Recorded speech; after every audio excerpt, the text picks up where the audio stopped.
तो देखिए हम लोग रिलेटिव प्रोनाउंस बहुत ज्यादा करके पूछता है।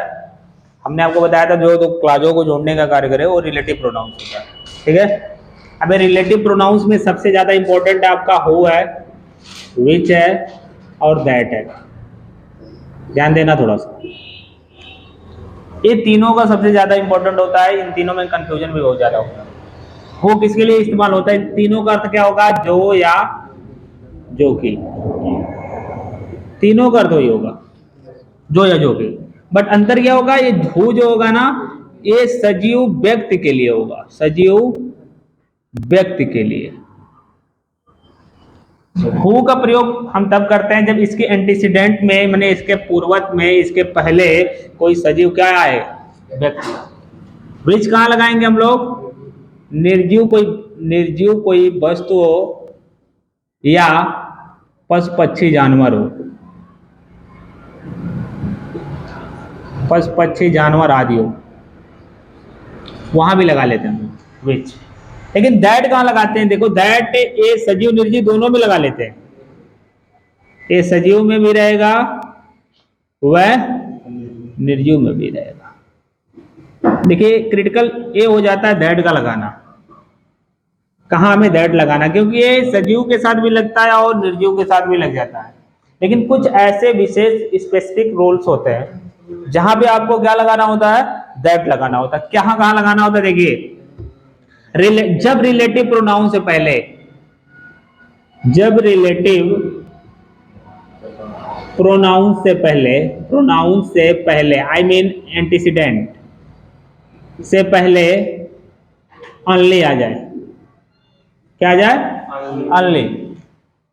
ऑनली आ जाए, ऑल आ जाए, ठीक है, और नथिंग आ जाए, सम आ जाए, ठीक है, एनी आ जाए, ठीक है, सुपर सम के बाद सेम भी आ जाता है, सच भी आ जाता है।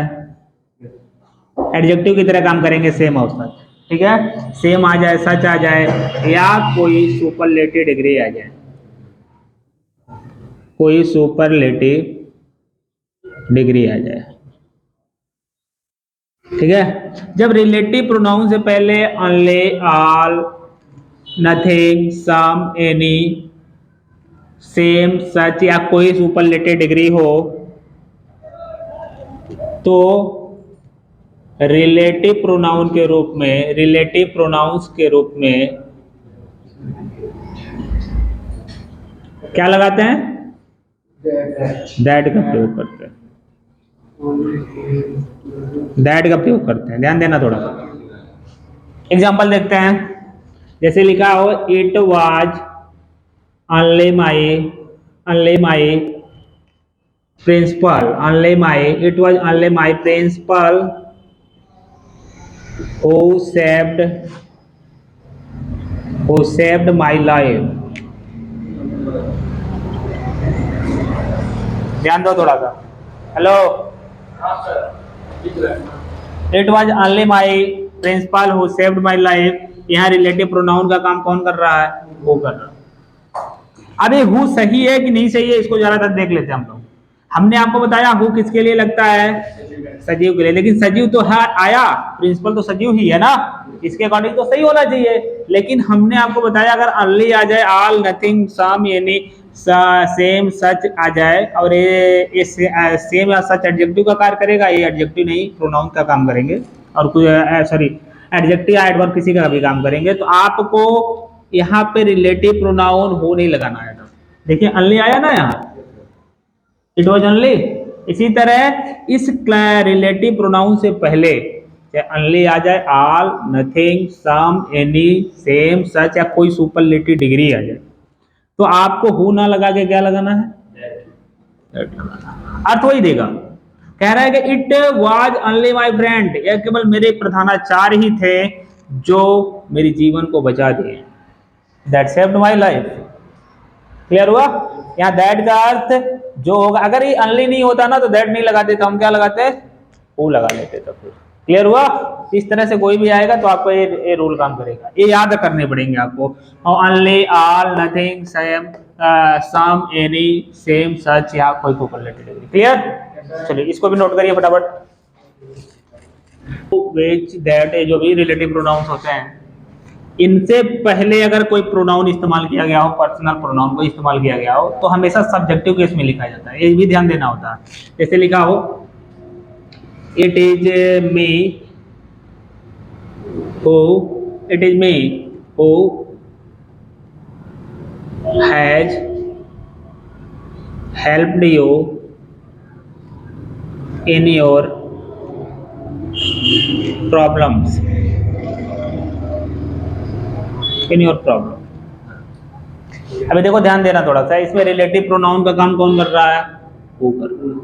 सबसे पहले हमारा काम यह है देखना कि ये रिलेटिव प्रोनाउन जो लगा है वो सही लगा है कि नहीं लगा है। इसके पहले का एंटीसीडेंट देखते हैं, मतलब पूर्वज देखते हैं इसका। इसका पूर्वज में क्या होना आ रहा है? सजीव आ रहा है कि निर्जीव आ रहा है? सजीव आ रहा। इसके पहले अनले, नन, नथिंग, ये सब कुछ तो आ नहीं रहा है। इसका मतलब हो तो सही है अपनी जगह पे, ये तो सही है। ठीक है, अब ये देखते हैं कि इसके पहले जो प्रोनाउन लिखा है ना, ये पर्सनल प्रोनाउन है कि कौन से केस में है? कौन से केस में है? सब्जेक्टिव केस में है कि ऑब्जेक्टिव केस में है? ये ऑब्जेक्टिव केस में। जबकि नियम ये कहता है कि रिलेटिव प्रोनाउन से पहले अगर एंटीसीडेंट्स के रूप में कोई प्रोनाउंस पर्सनल लिखा हुआ है तो हमेशा सब्जेक्टिव केस का होता हो। क्लियर हुआ? ये चीज ध्यान देना होगा। सीधे सीधे ही लिख भी दे रहा हूं मैं। रिलेटिव प्रोनाउन से पहले, रिलेटिव प्रोनाउंस से पहले एंटीसीडेंट के रूप में सब्जेक्टिव केस के प्रोनाउन, पूर्ववत उसके पहले, ठीक है, एंटीसीडेंट के रूप में सब्जेक्टिव केस के प्रोनाउंस लिखे जाते हैं। क्लियर हुआ? ये पॉइंट नंबर 1 पहला था। पॉइंट नंबर 2 भी देख लो। रिलेटिव प्रोनाउंस के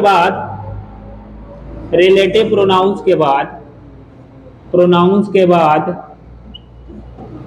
हेल्पिंग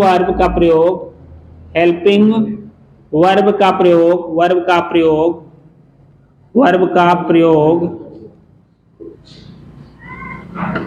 एंटीसीडेंट्स के अनुसार किया जाता है। एंटीसीडेंट के अनुसार किया जाता है। देखिए 3 तरीके से इसमें गलतियां देता है। लिसन, पहली गलती क्या है? पहली गलती ये देगा कि ये जो आपका रिलेटिव प्रोनाउन है ना, इसी को गलत लिख देगा। पहली गलती। अगर ये सही लिखा है, दूसरी गलती क्या होगा कि इसके पहले जो एंटीसीडेंट्स के रूप में प्रोनाउन देगा, ये केस बदल देगा, सब्जेक्टिव की जगह ऑब्जेक्टिव कर देगा, ऑब्जेक्टिव की जगह सब्जेक्टिव कर देगा। ठीक है, जबकि हमेशा क्या आएगा? Subjective case. तो यहाँ पे मी की जगह पे क्या होगा? आई। पहली गलती।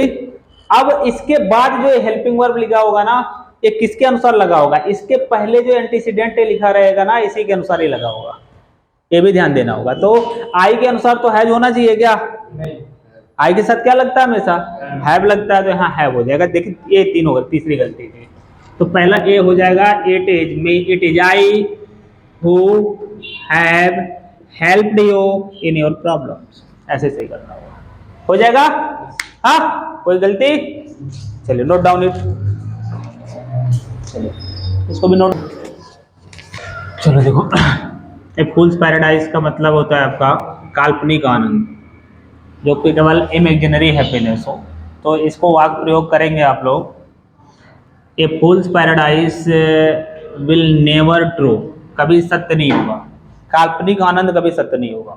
ठीक है, अपने हिसाब से इसे बना सकते हो और भी कुछ करके। अंतिम क्षण में at the 11th hour I reach in the marriage party, अंतिम क्षण में मैं शादी में पहुंचा।